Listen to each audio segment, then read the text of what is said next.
What's going on, YouTube? JT is Reborn here, and welcome back to another edition to my Marvel and Godzilla comic book reviews. And in this video, we're going to be talking about Godzilla Infinity Roar, issue number 4. Roar and 4, it kind of rhymes, doesn't it? Well, it feels like it has been quite a long time since the last of my comic book based reviews. This came out last week, so I got basically like 4 issues to kind of get through today. 2 Godzilla focused and then 2 DC comic book related ones. Get those done in time for the new comic books tomorrow.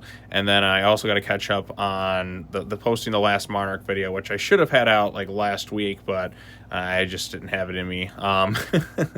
But yes, so we're going to be playing catch up with that stuff. I know I keep saying catch up, but really it's just this in the Monarch video, and then I'm finally like good to go. So I like I said, other things got in the way. But anyways, let's talk about this thing. A lot of you probably don't care about that stuff, but yeah, so Infinity Roar issue number 4. I've really been enjoying this series. I did see that they're going to be doing like a sort of sequel, which is like a multiverse variation of this thing, and get variations of Godzilla, which is always fun and kind of cool to see what they kind of do with the IP and stuff. But basically, Null, what we saw in the last issue, basically had infected the Tree of Life with this symbiote stuff, and he's kind of taking over the known universe as kind of a play with all his different symbiotes, and it's affecting different people. It even affects the Watcher, and you have other characters trying to fight off against Godzilla, but the real hero of the story seems to be Dr. Doom, and Doom's plan is to kind of save the world, but he kind of has his own methods for doing so, which is kind of interesting. Like, everything else kind of fails, but then here comes Dr. Doom with his ego,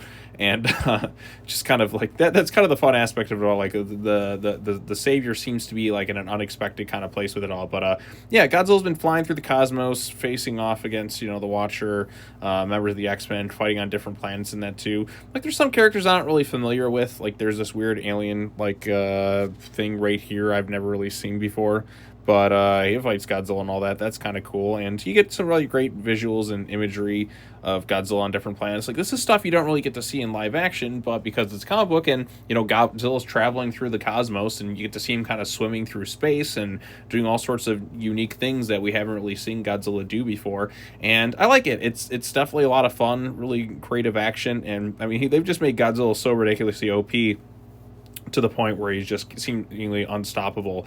But then he kind of goes and kind of takes a little nap, and Null's like, yeah, go ahead, Godzilla, take a sleep. I got things from here. Because Null knows, like, at some points, like, you know, he's letting Godzilla, like, take care of things so he can kind of take control for right now, redirecting that rage. But at some point it's going to come back to bite him in the ass, and that's something that Doom kind of talks about too, where Null's like, I seemingly have control of everything, but then Doom's like, Null, you like insufferable asshole. He's using like the flames of Faltine or whatever to kind of like destroy the symbiotes kind of one at a time, and he's going to save Null for last. But then it kind of shows at the very end he finds Mechagodzilla. That's right, the Showa era design of Mechagodzilla, which is arguably my favorite. I don't know, I go back and forth between this version and the Kiryu version as the 2 best variations of Mechagodzilla that we've ever gotten. But having Dr. Doom be kind of like the one who potentially is there to kind of save the universe. I mean, Galactus failed. I mean, everyone else has kind of failed at this point, and you know, like, having Dr. Doom be the one, given his intelligence and everything, is an interesting take on things, and it has me really excited to see how we kind of wrap this story up, and like how exciting it's going to be. So yeah, what did you all think of the issue? I really liked it, and I'm looking forward to seeing how, like I said, how it all like kind of ends. I think the artwork's fantastic.